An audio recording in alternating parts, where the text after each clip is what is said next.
Welcome to the Fantasy Draft Weekly Rundown. Typically joining me is NFL Iron Man and my co-host London Fletcher, but he is traveling, so it's just going to be me this week, which is going to be a little weird. I'm not going to lie. I had a whole show set up to ask him some questions, so I'm going to be both asking and answering the questions this week. But let's get started because I had some thoughts this week. I don't know if you saw it.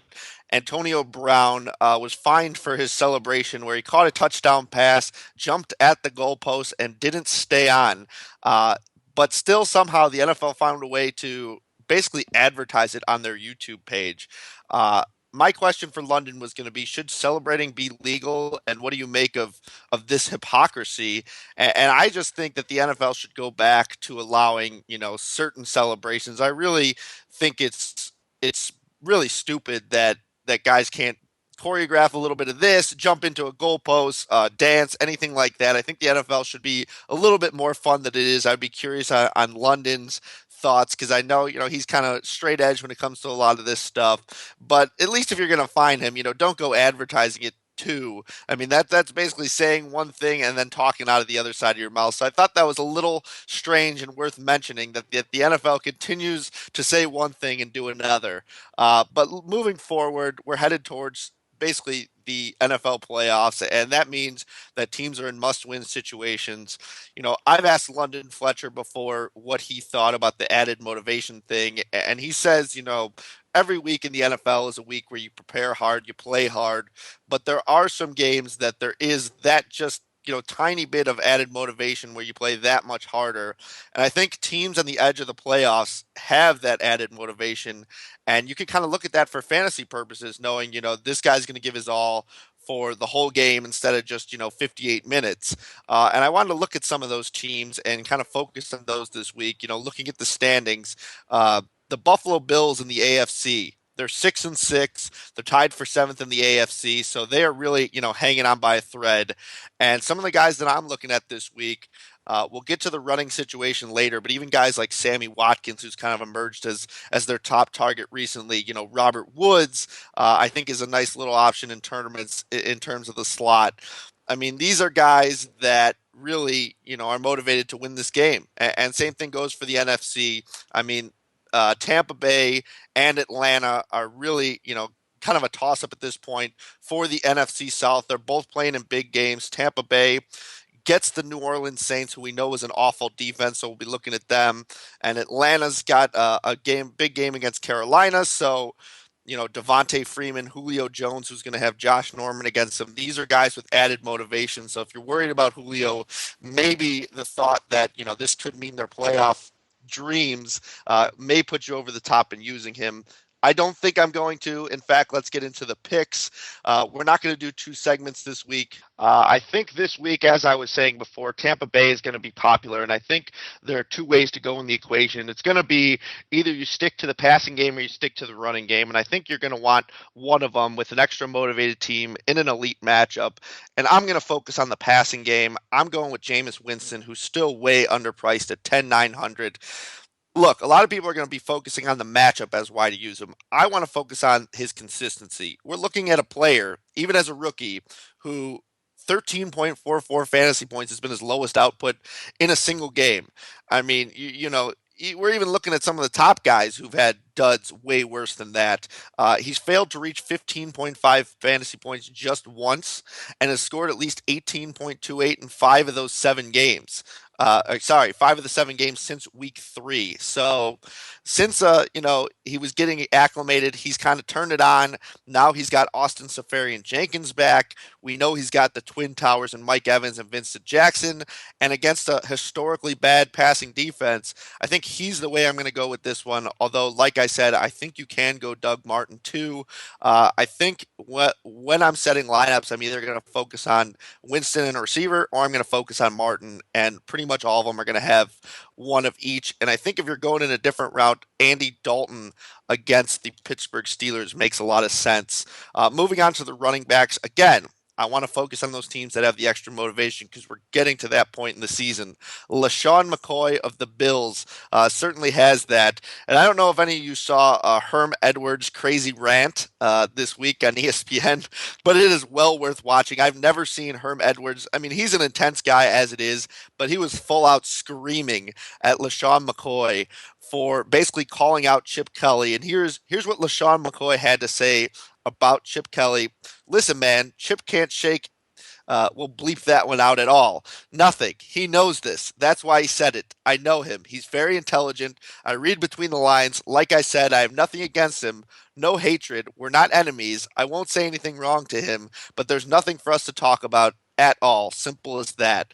So McCoy still obviously feeling salty about his trade away from the Eagles. He's got bad blood. They're playing each other this week. The Eagles aren't a great defense. Carlos Williams still isn't practicing. And honestly, I haven't seen running back look this awful in a long time. So LaShawn McCoy is the only back that I really trust this week. I might have 100% of him because his matchup just looks that juicy. And again, that added motivation factor. Moving on to receiver, because I think receiver is where you want to hammer this week. You know, the fantasy draft flexible format is really, really nice because if you don't like the backs, guess what? You're playing four receivers. And this is one of those weeks where I'm playing four receivers. There are three elite receivers above the rest this week. I think a lot of people are going to be on Odell Beckham. You know, I kind of like Eli Manning too. I think a lot of people are going to be Antonio Brown, who's basically the number one wide receiver as long as Big Ben is quarterbacking. But the guy I'm going to kind of save a little money and use is AJ Green against that pretty bad Steelers secondary. Steelers allow the sixth most fantasy points to the wide receiver position, and AJ Green caught 11 passes for 118 and a touchdown the first time they played. Clearly, that wasn't a fluke. I mean, this Steelers secondary is not what it once was, and they're going to throw, Ross Cockrell at him, but I don't think he has much of a choice. And I think London would agree with me. I know he's a big Adriel Jeremiah Green fan, so AJ Green is the guy to play this week. And, moving on, here's a guy who I don't think is going to be that heavily owned, mostly because he's coming off a concussion. But I just don't understand people's hesitance. And I wrote an article about him earlier this week, and people seem lukewarm on Alan Hearns of the Jacksonville Jaguars at 10,300, and I don't get it because he missed a game with a concussion, but he's back to a matchup where earlier in the year he went for 11 catches, 116 yards, and a touchdown against Indianapolis, mostly because Vontae Davis, is shadowing Allen Robinson. Now, I know Julius Thomas was inactive for that game, but come on. I mean, Darius Butler is, let's just put it this way. Pro Football Focus has Alan Hearns ranked as a top five matchup this week in terms of one-on-one. He's 10,300. This is a guy who scored a touchdown. I think it was uh, seven straight games that he recently broke, that he was scoring literally every single week. So he's back on he's actually a top three matchup. Let's go. Mike Evans, Demarius Thomas, Alan Hearns is what Pro Football Focus says are the three best matchups this week. So, at 10,300, he's significantly less money than Mike Evans and Demarius Thomas. I think that's a value that you would be, hard pressed to pass on. That Colts passing defense really does struggle. They rank the top four in terms of fantasy points allowed. So I think you definitely want to hammer them. Let's go to the tight end position. It looks like, a lot of people are going to be on Greg Olsen again this week. Rob Gronkowski's practicing, so that kind of puts that puts an egg in things. But Travis Kelce's the guy I'm looking at, and I think he's going to be under-owned this week because you look back and the Chiefs just took on San Diego. Again, the Chiefs are another team in a must-win situation. And the final line was he caught five passes for 46 yards. So we're looking at, 9.6 total fantasy points. But, the box score doesn't tell the whole story in that one because Travis Kelce had a touchdown called back. I'm pretty sure he had at least another catch called back as well. So, it went from a monster game to kind of a mediocre game, and it very easily could have gone the other way. And the Chargers are a team that allows fantasy points to the tight end position. They're up there. They rank, let me give you the exact number, the eighth most fantasy points to the position. So, top 10, always a matchup you want to take advantage of. And now the Chiefs are kind of going with a split backfield, no Jamal Charles. And, it looked like it was Charkandrick West's role to lose, and he's kind of lost some carries to Spencer Ware. So they don't really have that dominant running back anymore, which means they may have to go a little bit more to the passing game, even though I know the matchup is awesome for the running backs, as San Diego's one of my favorite teams to take advantage of in terms of running backs. But I think Kelsey is above and beyond, the top target in the passing game. Macklin's looked good recently, but their corners in San Diego are pretty good. So I think when they go to the air, they're going to go to Kelsey. Kelsey's price is a mid-range option, and I think you want to take advantage of him. Let's move on to defense. That's usually London's thing. I usually like to leave it short and sweet so London can get his insight in. But the Seattle Seahawks against what's either going to be Matt Schaub or Jimmy Clausen, too good to pass on. They're $7,000, but in cash games, you're either getting Mr. Pick Six himself and Matt Schaub or Jimmy Clausen, who is subpar to say the absolute least. I mean, this Ravens team without the quarterback, they're without Justin Forsett, they're even without Steve Smith, so Kamar Aiken's their number one wide receiver, so that would be a difficult matchup for me to pass on. Let's get to the questions. That's my favorite part. And mind you, these questions were designed for London Fletcher, but we're still going to have a good time with it. And I'm still going to answer some questions for you. And then we'll ask London Fletcher next week and see how his answers compare to mine. But let's start with at CJ Stetzer on Twitter, who asks, what are the most chicken wings you ever consumed in one sitting?